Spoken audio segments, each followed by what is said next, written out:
Welcome to another episode of Power Athlete Radio, where we dissect all things having to do with strength conditioning, performance, and what's really happening within the current landscape of performance or anything else. But I think what we're going to dive in today for this episode is the new NIL laws that are coming into effect, and more importantly, the reversal of the NCAA has governed college sports for as long as I've ever known it. So it's pretty fascinating now through some laws and some recent Supreme Court ruling that athletes can now monetize their likeness, their name, and their imagery.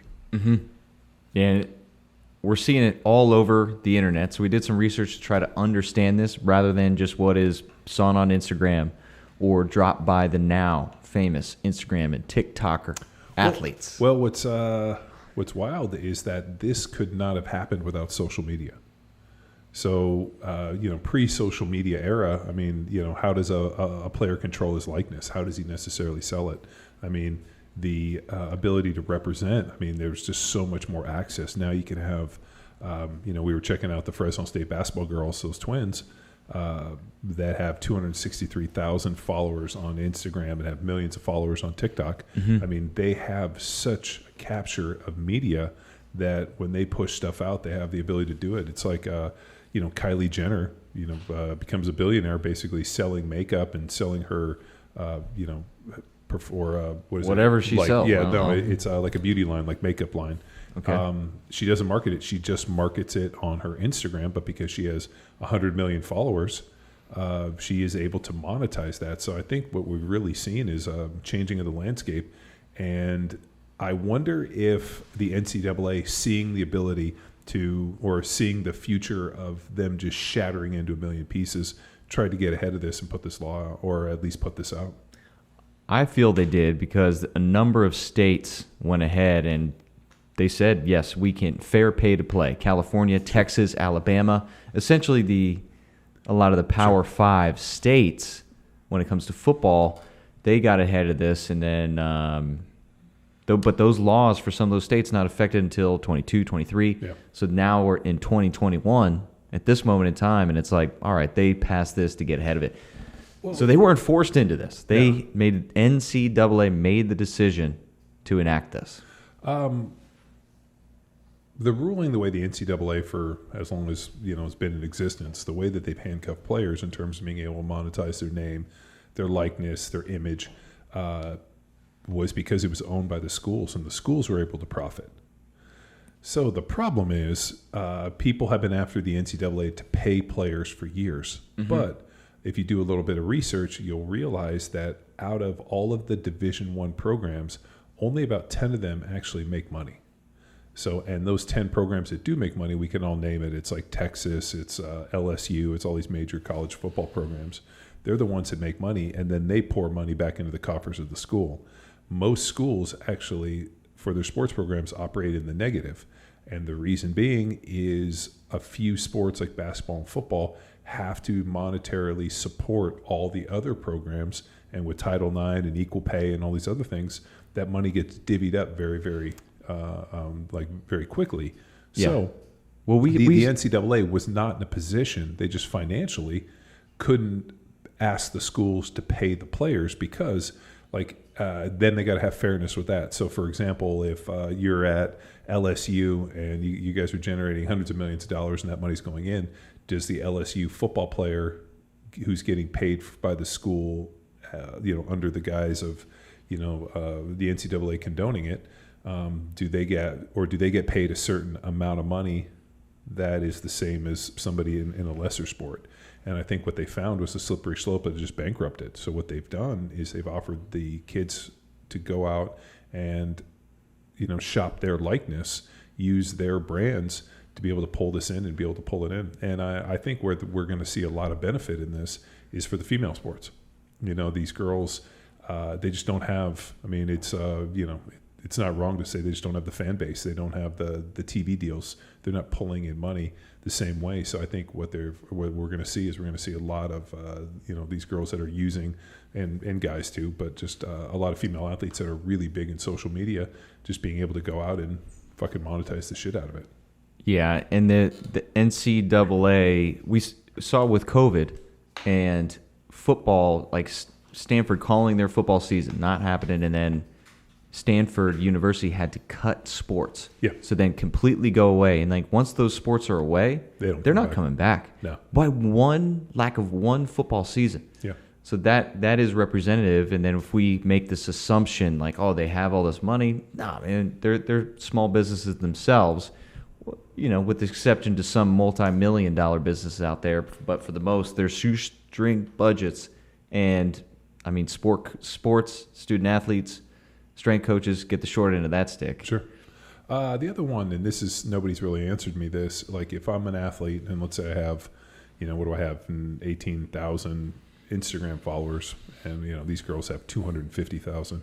But let's say I go out and post pictures of me playing on Saturday or, you know, in college football.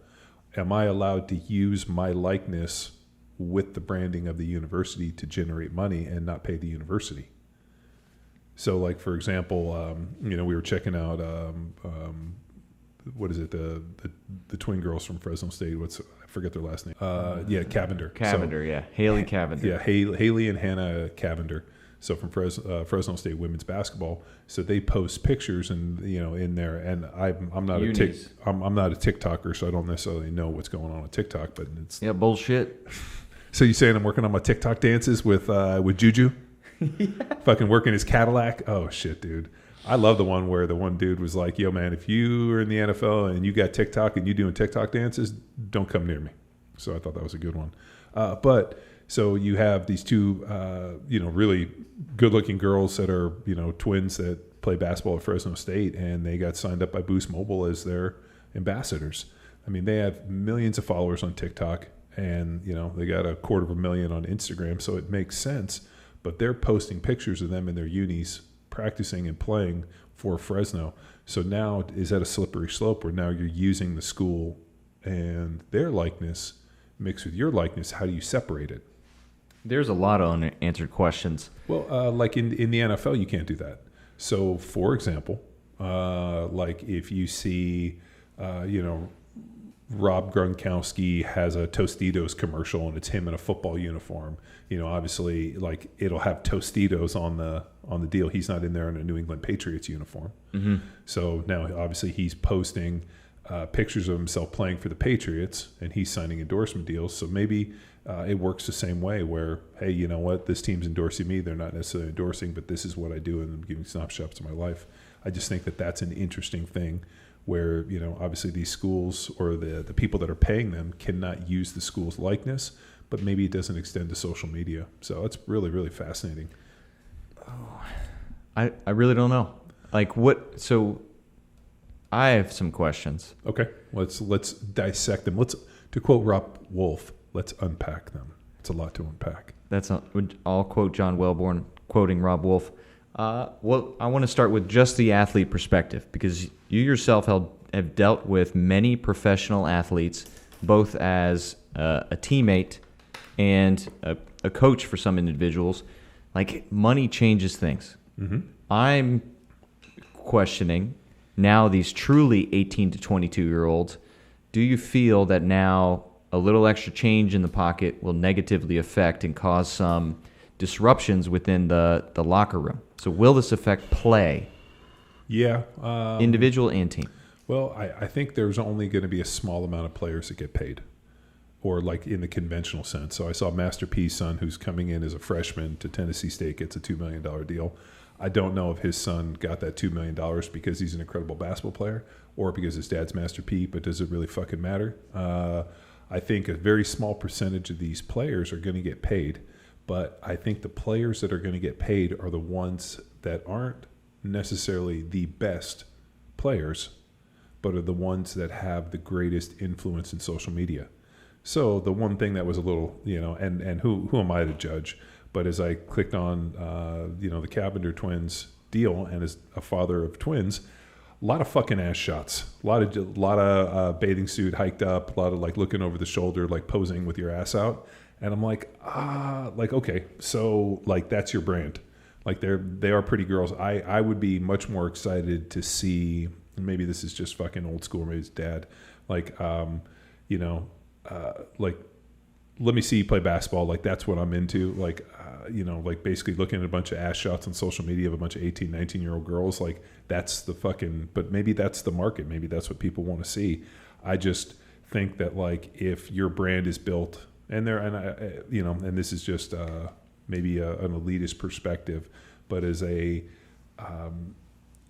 professional athlete, I would want to build my brand on the fact that I was, you know, like, not just fucking posting cake pictures. Yeah, well, go back to freaking Be Like Mike, like those commercials, whether it's Gatorade or McDonald's, were him balling, and then, you know, playing like, horse for the Mickey D's. What I'm a little worried about is now, if this is the standard, now is it just going to be just you know, nothing but just, you know, young 18-year-old girls that are, and maybe that is fucking social media already. It just happen to be athletes. Maybe that's the culture we're living in. But are they?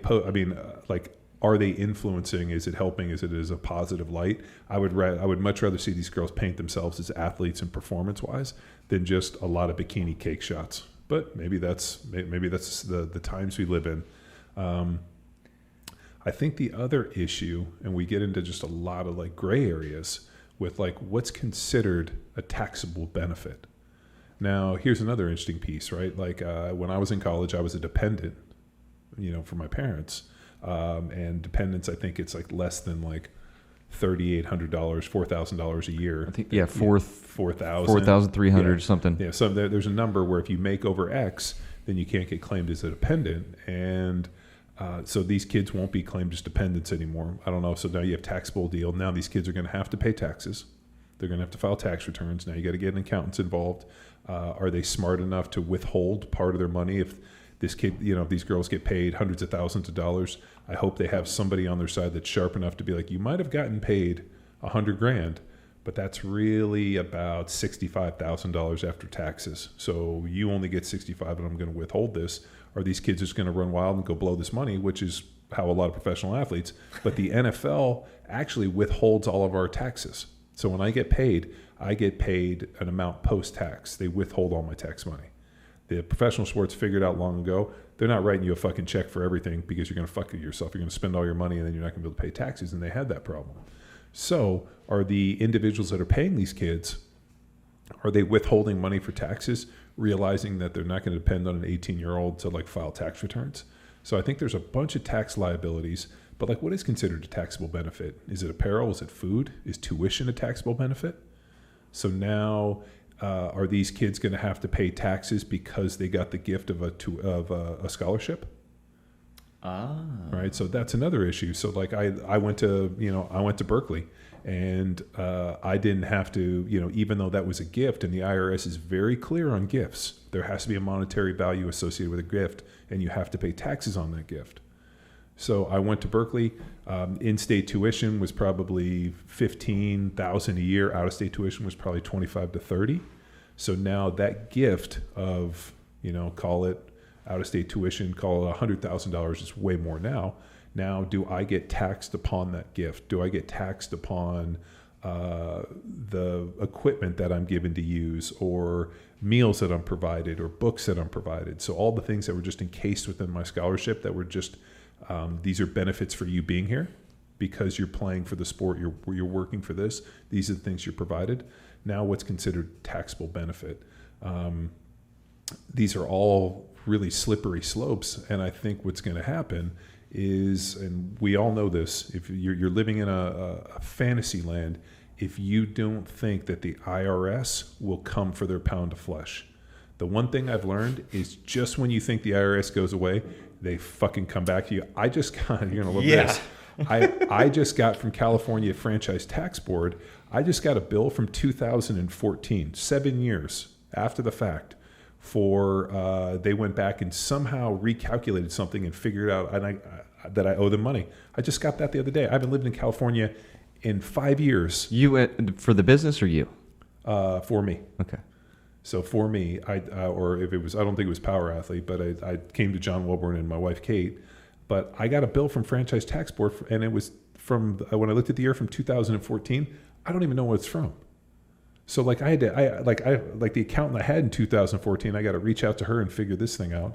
But I do know that the IRS will come for their pound of flesh. They want their money. They always do. That's the way this deal works. So now these kids are in a situation where they were in this kind of protected gray zone where you got a college scholarship, you get your books, you get your tuition, you get your rooming, you get a housing board, you get all that, and your parents can still claim you as a defendant. But now by releasing this, now these kids are getting put in the same pool as professional athletes. Mm-hmm. And all of a sudden they're going to be really surprised when now their scholarships where they're going to play are considered a taxable benefit. And if that's the case, then that's going to be a huge fucking problem, because now these kids are going to have to pay taxes on this. It's kind of like if we have like a giveaway, for example, or you do a raffle and competition. We gave away money for Power Athlete Team Series. They had to pay taxes. Yeah, they had to pay taxes. Like, for example, like I was seeing like a charity deal. We were analyzing charities, the way people are funding charities for like Wade's Army, just trying to see some like alternate ways. And one of the biggest charities, I can't remember who it's like a race car driver's got a big charity or some motor dude, and they buy a car, they redo the car, and then they sell raffle tickets for like $100, and they'll sell like 9,000 to 10,000 raffle tickets. And that's how they fund. And then they give the car. When they give you the car, you have to pay taxes, but part of the money that they give you is to pay the taxes.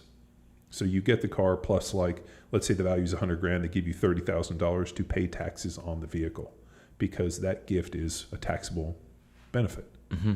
So it's like you pay $100. Now, if I paid $100,000 for the car and I got $100,000, I don't know taxes, but you paid $100, so there's a taxable benefit.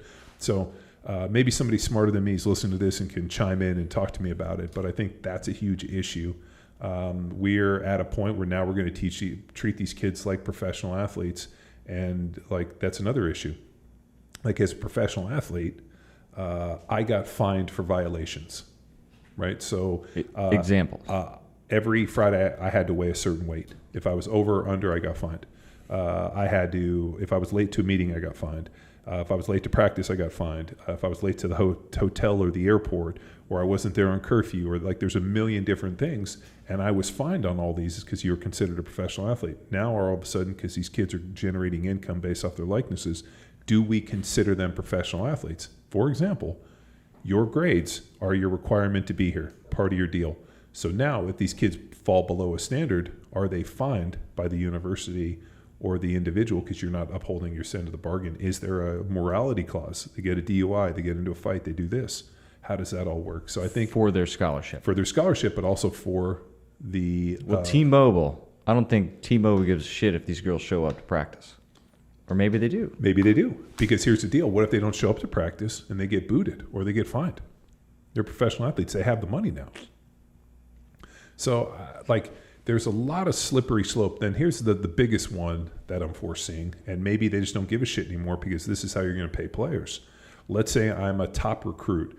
My son Cash is an incredible football player. He's going to be the top top recruit coming out of high school, offensive line recruit.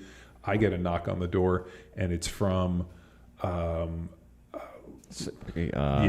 football. Yeah, Auburn football.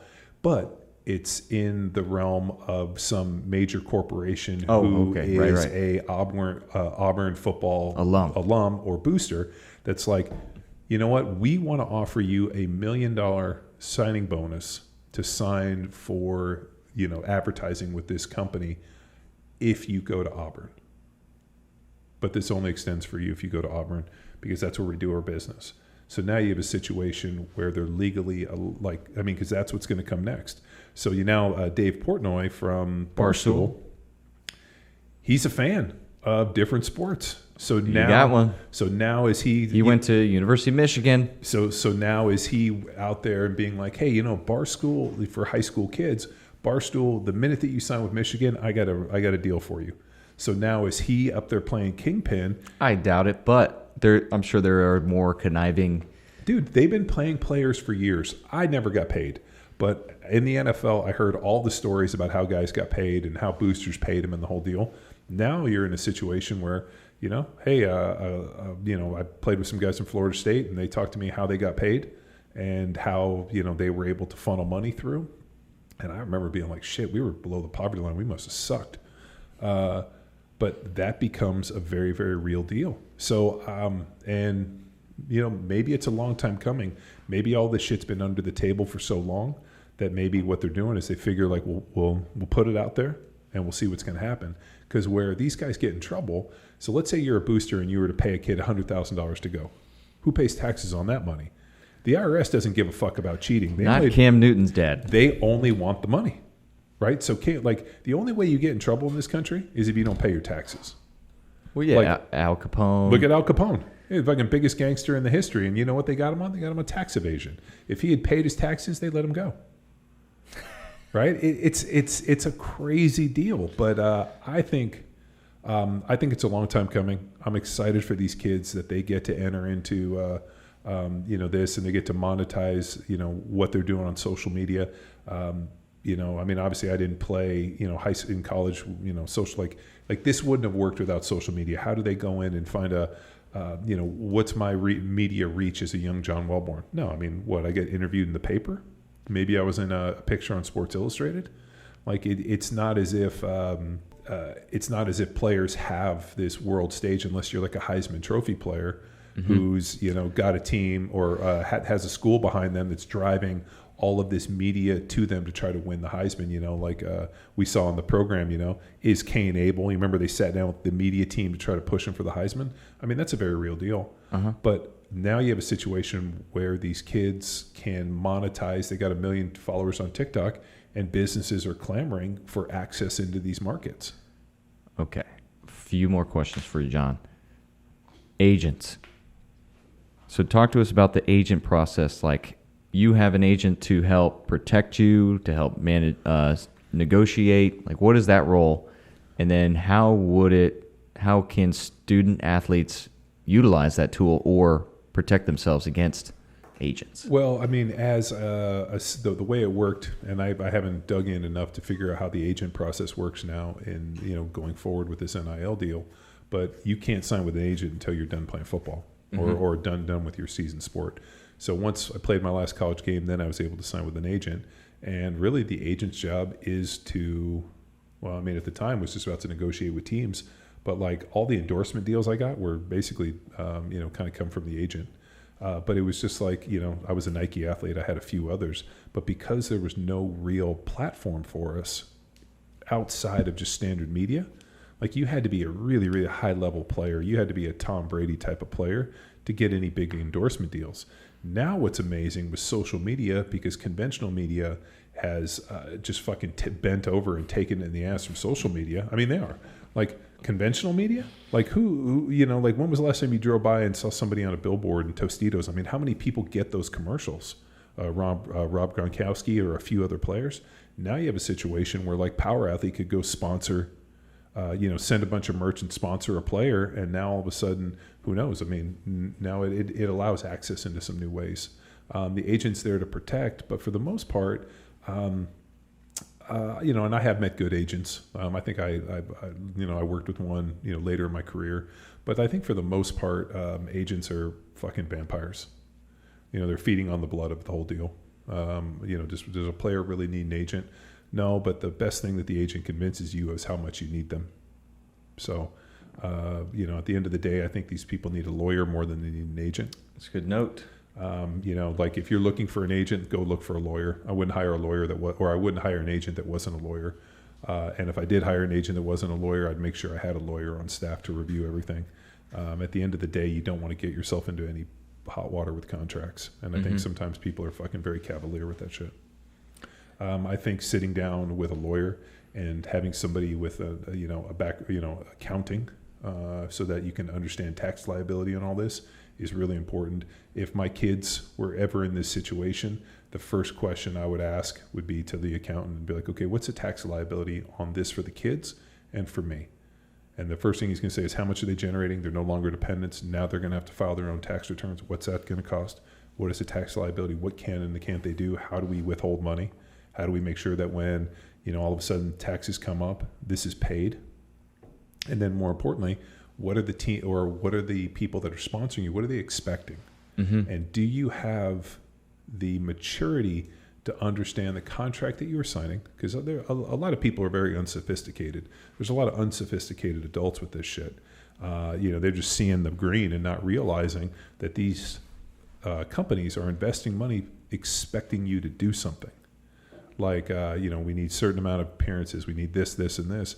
Are you okay with this? And can you meet the letter of the law? Because the one thing that's going to happen you don't want to get your ass sued and breach. And that's where the other thing I think about is, what if all of a sudden there's like a breach of contract, right? What does that morality deal look like? You're in a situation, great. Hey, this is what we're paying you to do. Now you do something that's out of the ordinary. Like, and not that I hope that they would happen, but what if these Cavinder girls get in some weird sex tape thing, or one of them gets busted on drunk driving, or, something stupid that anything 18 to 22-year-old kids do, hopefully not sex tapes, but I mean, it's fucking, all the cool kids are doing it. Look at, we wouldn't even know who Kim Kardashian was unless we saw there was a sex tape. I mean, think about that. Ray J doesn't turn that tape on. We don't even know who the Kardashians are. Well, her dad was a lawyer. Yeah. For and OJ's pal. Bob, I know that from watching television. Bob Kardashian was an attorney and one of OJ's attorneys, but there was OJ had other attorneys. So Bob Kardashian was just one. But I mean, dude, I don't know. Believe me, Bob Kardashian and his association with the OJ thing is not the reason that we have these fucking these cultural sodomites who are the fucking second time you've mentioned sodomy today. Dude, the cultural sodomites of the Kardashians who have just bent over and fucked the entire fucking culture over, and it just blows my fucking mind. But the issue goes, like, at the end of the day, where does the money go, and how is it managed? What does the breach look like? Like, as a as a business owner and also as a professional athlete in this, coming from a family of attorneys, I'm constantly thinking, like, what's the liability here? What's the tax liability? What's the legal ramifications of all this stuff? And the problem is, it's so new, we don't know, and these problems are going to come up. But I have a feeling, all of a sudden, in the eyes of the IRS and the legal system, they don't give you, well, you're 18 years old, you didn't know better. No, they treat you as an adult. You're making adult decisions. You're doing adult things. You're going to be treated like adult. And all of a sudden, the things that you think are cool, or the things that might happen, or you get yourself into trouble at 18, 19, 20 years old with drinking or some other crazy shit, and you end up in breach, you're going to get your ass sued. And that's not going to be a good thing. It's good for anybody. While I appreciate players being able to control their likeness and do this, I also, and I tell my kids this all the time, don't grow up so fast. Stay a kid. It's really cool. You don't realize how great it is to be a kid until you're an adult and you start having to be an adult, and you realize it's nice to be a kid. It was a great time in my life. It was very simple. I got to go to school. I got to play football, and we had fun. Were we broke and below the poverty line? Yeah, but everybody was. Now, the issue is, what if all of a sudden some player on your team is fucking making, hundreds of thousands of dollars, and a bunch of other guys are fucking basically scrubbing pennies together trying to feed themselves at the end of the month with top ramen, and some dude's living in a penthouse? Does that cause problems? Because players aren't going to be paid equally. And they also don't have the social wherewithal and how to manage that. Well, think about it. As I'm an offensive lineman, and in college, nobody's out there paying these offensive linemen, and all of a sudden you got a running back or a guy who's over there fucking one getting country blown star up. Over here. Yeah, we got one country star, and he's blowing it up, and you're like, yo, man, you're making all this money, you're being a star. Help your boy out. Nah, fuck you. Great, I ain't blocking for you anymore. Oh. It's like McNabb fucking cheating us on not paying for dinners for us. Going out and not bringing his credit card, making us pay for dinners. I'm like, I should have fucking given up some more sacks and fucking, but anything he did to himself. So I really think that we are entering into a really interesting time, and I wish these kids all the luck in the world with this. I'm glad that I did not play in this era and did not have to make these decisions. I'm so thankful that social media was just fucking ramping up towards the end of my NFL career. I would not have. It would have been fun, but it would have been extremely interesting to live under the microscope of social media as a professional athlete. A couple more questions, John. Video games. Remember the EA Sports, NCAA football, all of that was taken down because they were using likeness and making money off kids. But you, as a college football player, when you go there, you allow the school to use your likeness and your image. So what happened is these schools went and cut licensing deals with EA Sports to use the images for the players.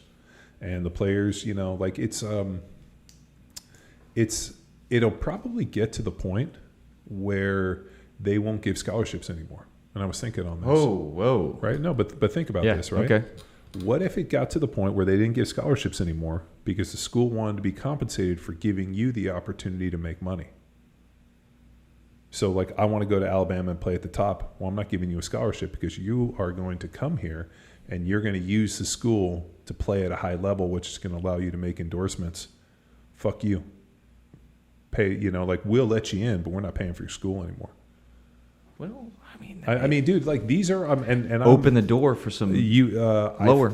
I think what's happening is we're going to open Pandora's box, and it's opened. And I do not think that the athletes are going to like what's on the other side of this. I hope to God I'm wrong. I hope to God that I'm just being pessimistic, but I'm thinking as a school, if less than 10 of the schools in the NCAA Division I are making money, and all these schools are losing money, the first thing they're going to look for is like, what's causing us to lose money?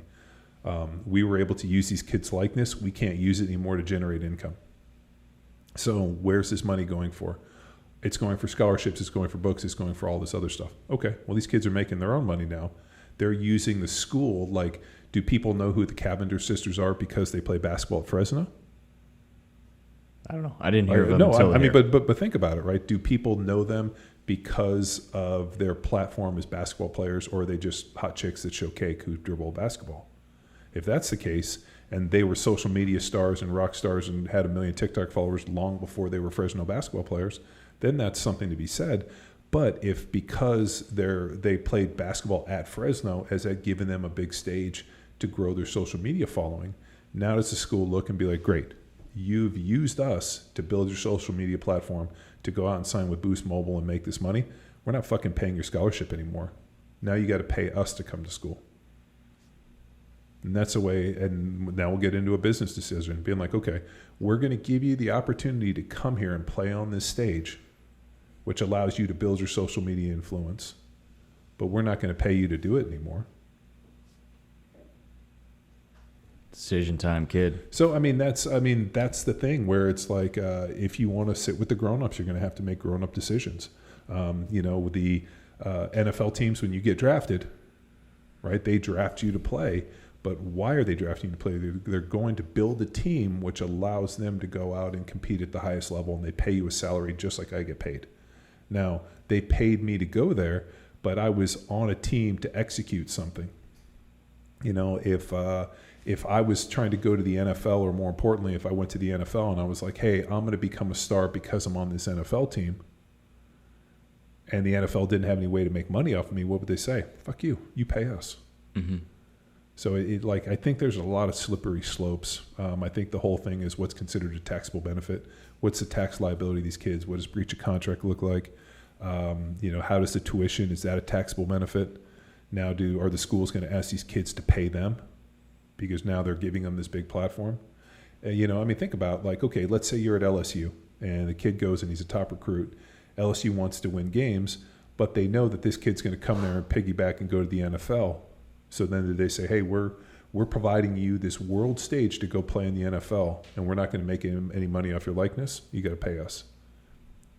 So I think that there is a really interesting piece too now for when the kids go in and are growing their social media influence, getting paid, and using the likeness of the school. So I just think that there's just too many questions, and do they need to be compensated? Yes.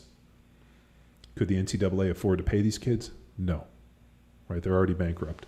The schools are already fucking in the red because they're trying to have 1 or 2 sports pay for all the other sports because of the Title IX. And as much as I support Title IX and think there needs to be equality, we are a meritocracy, which means that if you have one team like football that's able to pay for all these other sports, you can't get blood out of a stump. And you know what? Like, as much as I say, hey, you know what, everybody should have the same opportunity, if one sport's generating $100 million and one's costing millions. You have to look at this intelligently, like a business decision.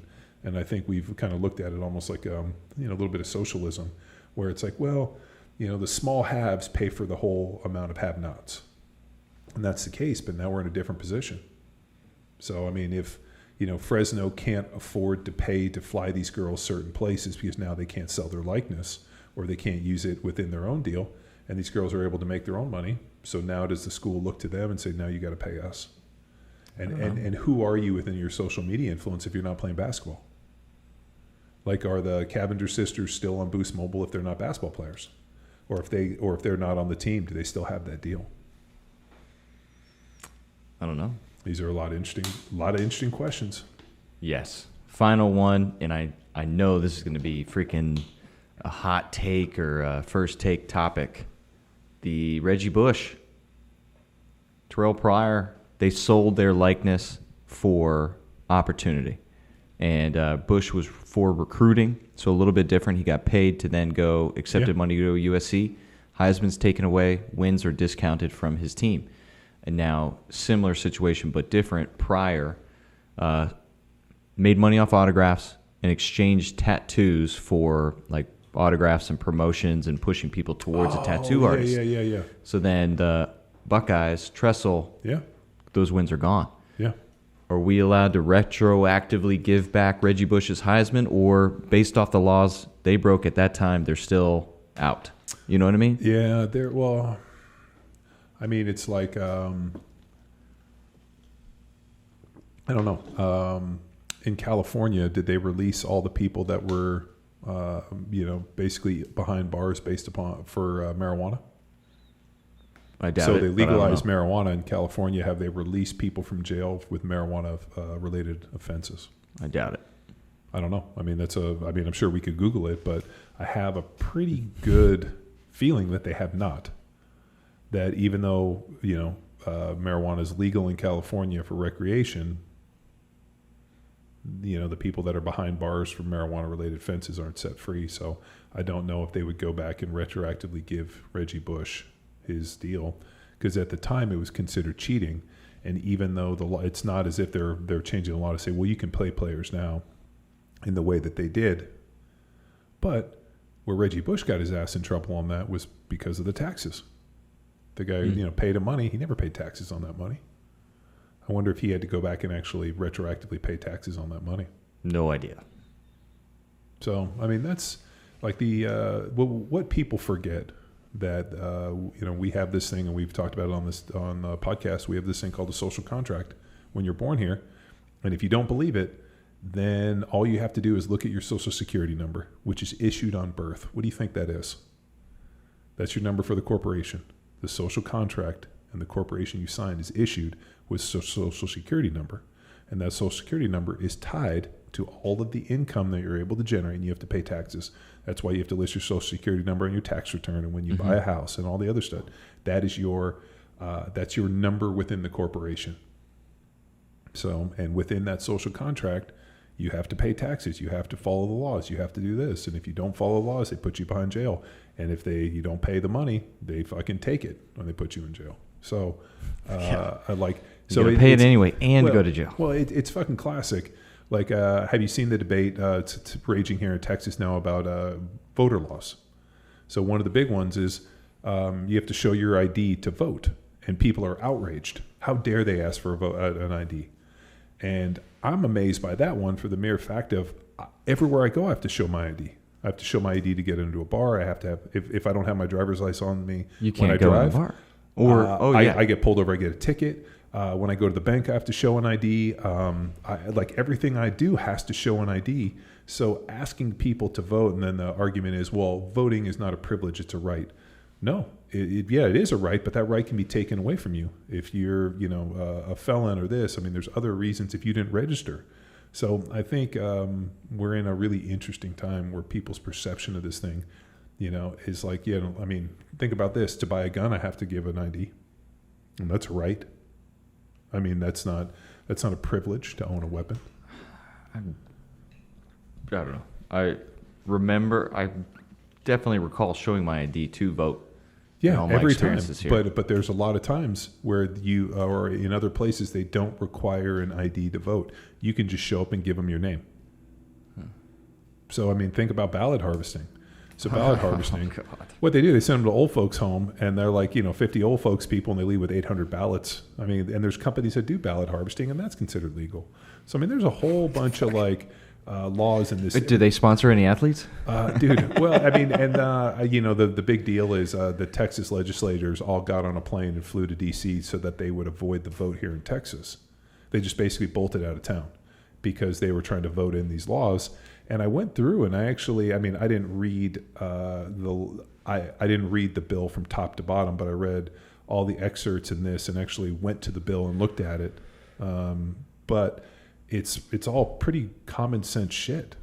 Like, I don't know. I think we're entering into a time, and I really think with this NCAA thing and the NIL, I think that we're not going to know the extent of how far this goes. But the minute, and I joke with my kids, the minute you become an adult is when all of a sudden you have to pay taxes and you have to start adhering to this stuff. Like I remember when I was in college, I was a dependent of my parents, right? My parents didn't have to claim the tuition as a taxable benefit, right? They just, basically took me as a dependent. They paid me. I think I got like $300 a month, so it was $3,600 a year was what my parents were able to kick me. So I think, but I remember when I went to the NFL and I got my first paycheck and I saw how much taxes they took out, I called my dad and he said, "You're now an adult. You paid taxes, you've entered the system, now you're an adult and time to grow the fuck up." And he's like, "Wasn't it great being a kid?" And I was like, "Yeah, it was incredible. I got to do that for 22 years. So these kids are gonna, they see the opportunity, and I hope they seize it, and I hope they all crush it, and all make $1 million, and this is like the best deal." But unfortunately, the world doesn't work like that, and I think it's a really slippery slope. So I wish them all the best, and I'm excited to see where it goes.